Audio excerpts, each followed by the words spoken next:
Séptimo día. La cordillera de la Sierra Morena es parte de la divisoria mariánica que separa el sur de Andalucía del resto de la península ibérica, desde el Mediterráneo frente a las Baleares hasta el Monte Gordo en la desembocadura del río Guadiana. Su relieve tiene una longitud aproximada de 600 kilómetros. En el extremo occidental, dando origen al río Odiel, se dibuja de este a suroeste la Sierra de Aracena, en uno de cuyos cerros se halla enclavado el castillo templario, el cual me referiré más adelante. Numerosas cadenas de sierras menores se extienden más al sur. Una de ellas es la de Río Tinto, de donde proviene el río del mismo nombre. Otra es la de Catochar, asiento de las principales minas de la Casa de Tarsis.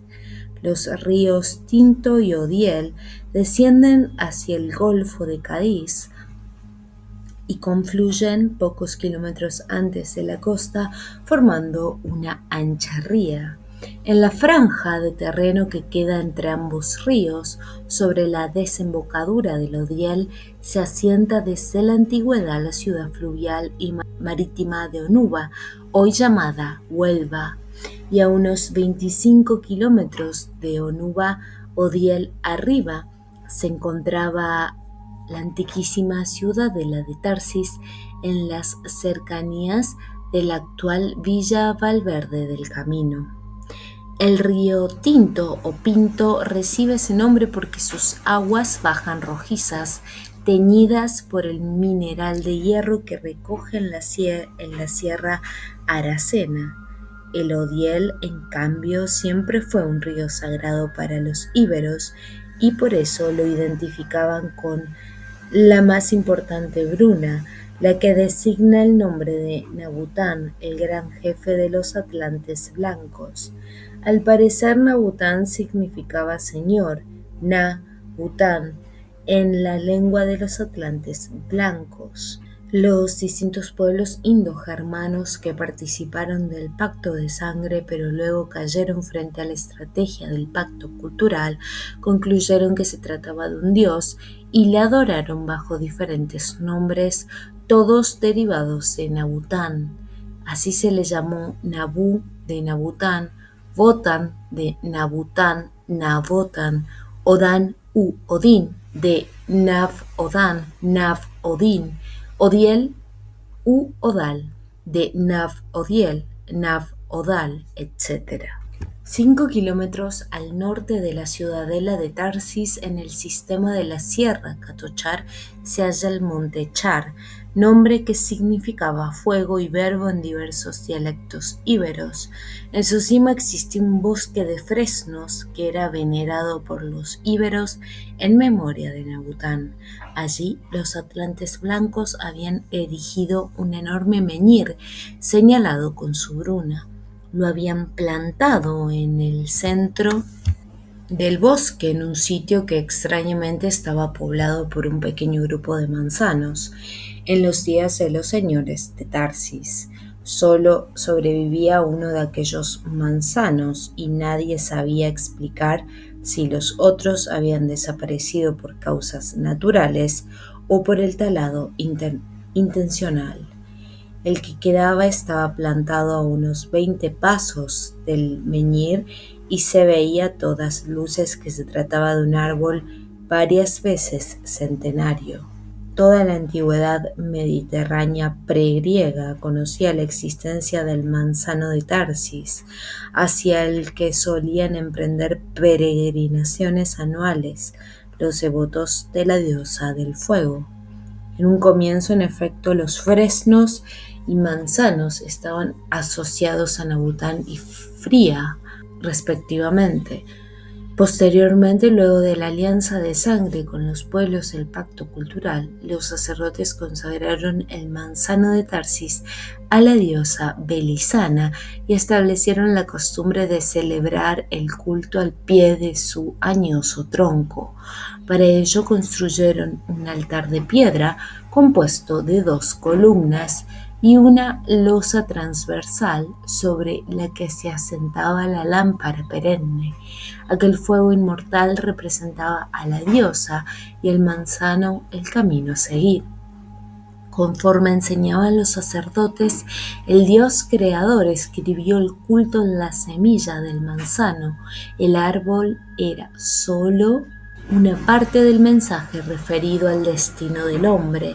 La flor, por ejemplo, equivalía al corazón del hombre, el asiento del alma, y su forma y su color expresaban la promesa de la diosa. Pero otra parte del mensaje estaba escrito en el rosal, y la promesa de la diosa también lucía en su flor, en su forma y su color. El manzano y el rosal no solo eran plantas de la misma familia, sino que en realidad consistían en una sola planta. Fue la promesa de la diosa la que dividió la semilla del manzano para que hubiesen varias flores diferentes, flores que revelarían el camino de la perfección a aquellos hombres que se entregasen a ella y abrazasen su culto. Por supuesto, el mito que describía el culto solo sería revelado por los sacerdotes, a quienes ellos consideraban que estaban preparados para la iniciación en el sacerdocio, es decir, a quienes iban a ser también sacerdotes. El significado secreto de la promesa sería este. El manzano y el rosal correspondían a 2 estados o fases de la vida del hombre, como la niñez y la adultez. Por ejemplo, cuando era como niño, el hombre tenía su corazón semejante a la flor del manzano, que era blanca y sonrosada por fuera, y se desplegaba insensatamente cuando fuese como adulto, es decir, cuando fuese iniciado como sacerdote del culto o cuando fuese capaz de oficiarlo como un sacerdote. Tendría el corazón como la flor del rosal, que era del color del fuego de la diosa y jamás se desplegaba totalmente como no fuera para morir. Por eso existía en el mundo un solo manzano y muchos rosales, porque muchas serían las perfecciones que podría alcanzar el hombre que emprendiese el sacerdocio de la diosa. La historia del manzano ya estaba escrita, en cambio la historia del rosal se estaba siempre escribiendo y la mejor parte aún no había sido escrita. Vendrían al mundo algún día hombres de un corazón tan perfecto que entonces advendrían las rosas más bellas como nunca se vieron antes en la tierra.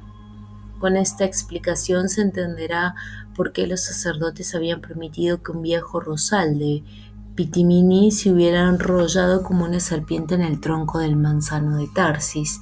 Indudablemente tal disposición de los 2 árboles era necesaria para representar el significado secreto del culto.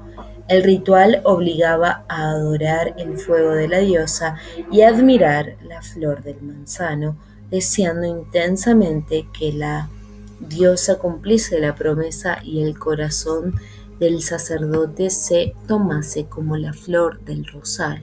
Pero el pueblo, que habitualmente ignoraba esta interpretación del culto, acudía en todas partes al manzano de Tarsis para realizar sus ofrendas ante el altar de fuego de la diosa. Cuando mis antepasados adquirieron los derechos del señorío de Tarsis, que entonces era muy reducido y estaba devastado por la reciente guerra contra los fenicios, se hicieron cargo naturalmente del culto local, aunque carecían de una lámpara perenne. Prácticamente no introdujeron reformas en lo referente a la promesa, pues aceptaban como un hecho que el corazón estaba relacionado con la flor del manzano y que la adoración a la diosa ocasionaría una transmutación análoga a la flor del rosal. Solo en lo tocante al fuego se pudo apreciar el primer efecto visible que la misión familiar estaba causando en los señores de Tarsis. Agregaron al título de la diosa la palabra frío, vale decir que Belisana era ahora la diosa del fuego frío. Explicaron ese cambio como una revelación local de la diosa. Ella había hablado a los señores de Tarsis.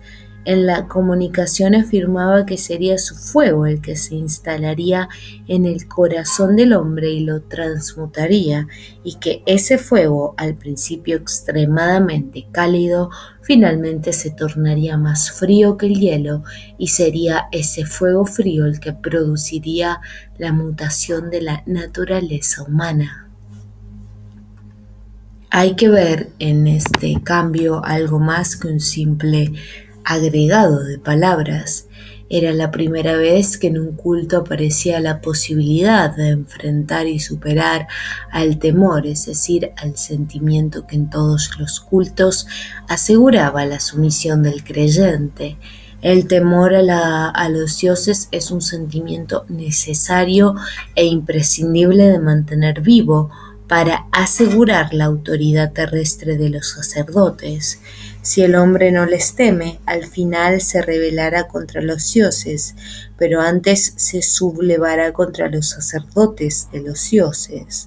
Empero este cambio no se verá si antes no se aclara algo que hoy no es tan obvio: el hecho de que en todas las lenguas indogermánicas frío y miedo tienen la misma raíz, lo que aún puede intuirse, por ejemplo, en escalofrío, de terror.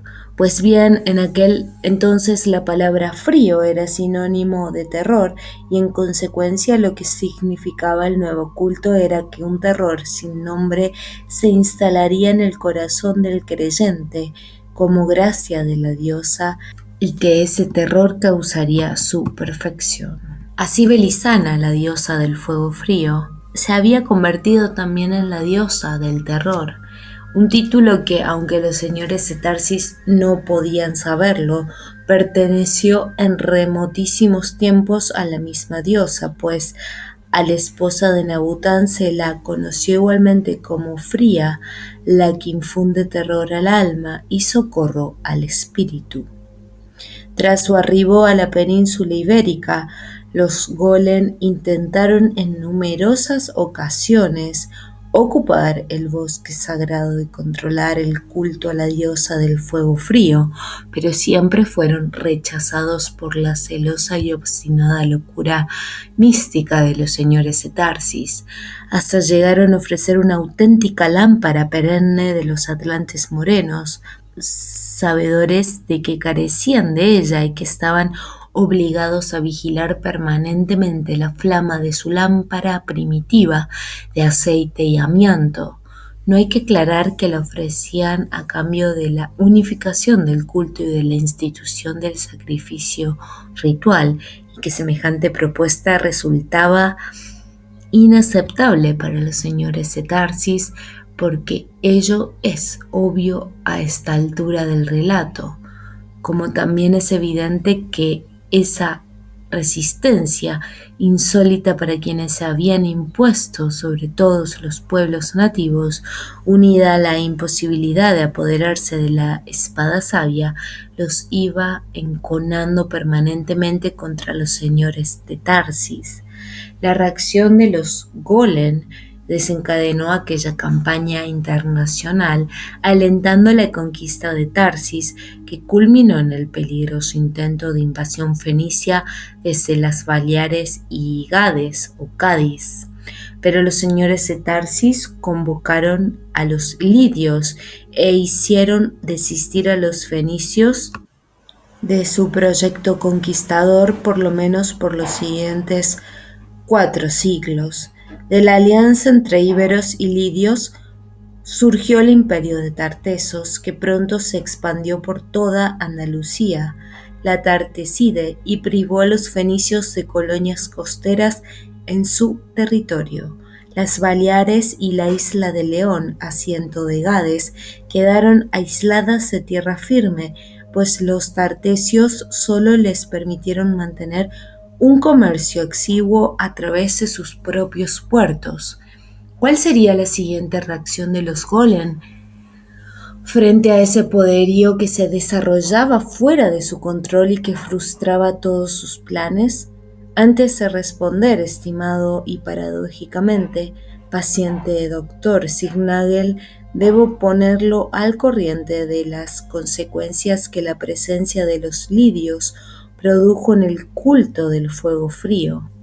Para entender lo que sigue solo hay que recordar que los lidios eran más cultos que los íberos, es decir, más civilizados culturalmente, en tanto que los más incultos íberos, es decir, más bárbaros, estaban más cultivados espiritualmente que los lidios, poseían más sabiduría que conocimiento.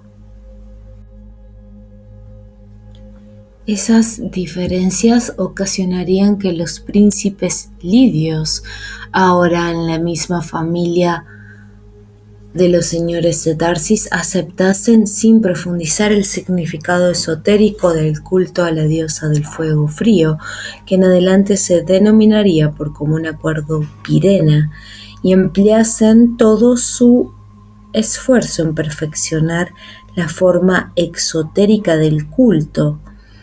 Tal aplicación va siempre en perjuicio de la parte esotérica y, como no podía ser de otra manera, a la larga iba a resultar fatal para los tartesios. Mas esto ya lo verá, pues como anuncié, estoy yendo paso a paso. Los lidios, como en otras industrias, eran hábiles artesanos de la piedra. ¿Qué cree que hicieron en su afán de perfeccionar la forma exterior del culto? Decidieron, ante el horror de sus parientes íberos, que nada podían hacer para impedirlo, tallar el menhir del bosque sagrado. Ante el horror de sus parientes íberos, que nada podían hacer para impedirlo, tallar el menhir del bosque sagrado con la figura de Pirena. La escultura contribuiría a sostener el culto, explicaban, pues el pueblo lidio necesitaba una imagen más concreta de la diosa. Su representación como flama era demasiado abstracta para ellos. El menhir consistía en una piedra bruta de color aceitunado, de unos 5 metros de altura y con forma de cono truncado. Los lidios se proponían emplearlo íntegramente para tallar la cabeza de la diosa de acuerdo con su proyecto.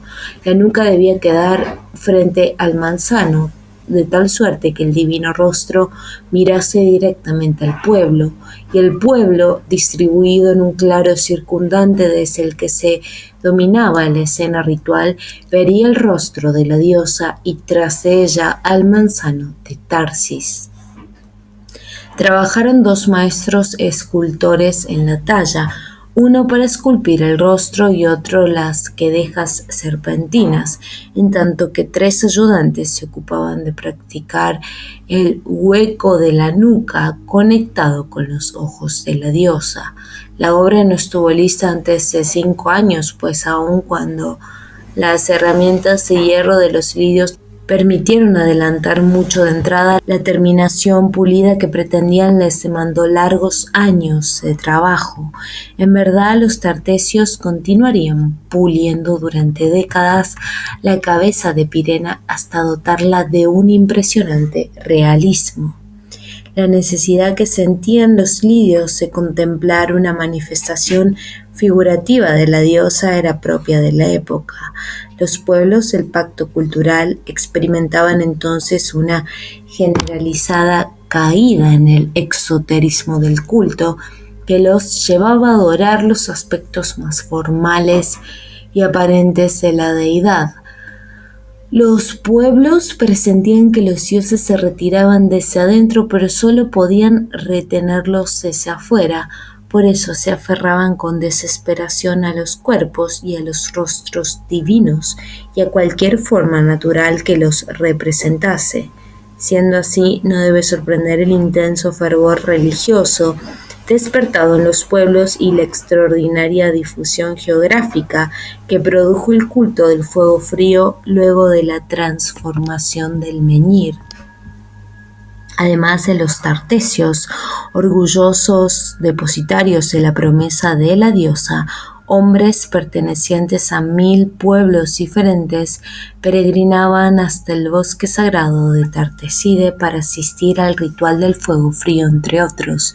Acudían los íberos y ligures desde todos los rincones de la península y los brillantes pelasgos desde Etruria y los corpulentos bereberes de Libia y los silenciosos espartanos de Laconia y los tatuados pictos de Albión, etc. Y todos los que llegaban hasta Pirena venían dispuestos a morir.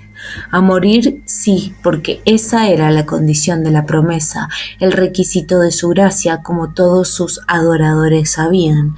La diosa tenía el poder de convertir al hombre en un dios, de elevarlo al cielo de los dioses, mas como todos también sabían, los raros elegidos que ella aceptaba debían pasar previamente por la prueba del fuego frío, es decir, por la experiencia de su mirada mortal, y esta experiencia generalmente acababa con la muerte física del elegido.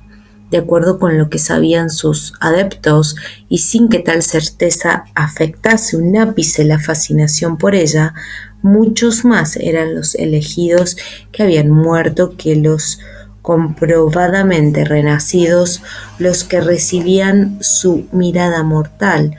De cierto que caían y muchos, la mayoría, jamás se levantaban, pero algunos sí lo hacían, y esa remota posibilidad era más que suficiente para que los adoradores de la diosa decidiesen arriesgarlo todo. Los que se despertasen de la muerte serían quienes verdaderamente habían entregado sus corazones al fuego frío de la diosa, y a los que ella recompensaría tomándolos por esposos, por su gracia al revivir. El elegido ya no sería un ser humano de carne y hueso, sino un hombre de piedra inmortal, un hijo de la muerte.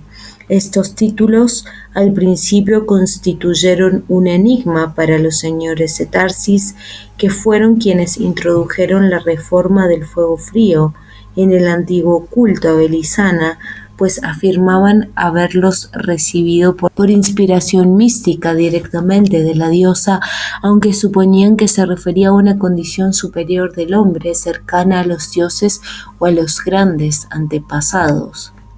Mas luego, cuando entre los mismos señores de Tarsis hubo hombres de piedra, la respuesta se hizo súbitamente clara, pero ocurrió que esa respuesta no era apta para el hombre dormido, ni tampoco para los elegidos que con más fervor adoraban a la diosa. Los hombres de piedra callarían este secreto del que solo hablarían entre ellos y formarían un colegio de hierofantes tartesio para preservarlo. A partir de allí serían los hierofantes tartesios, es decir, mis antepasados transmutados por el fuego frío, los que controlarían la marcha del culto.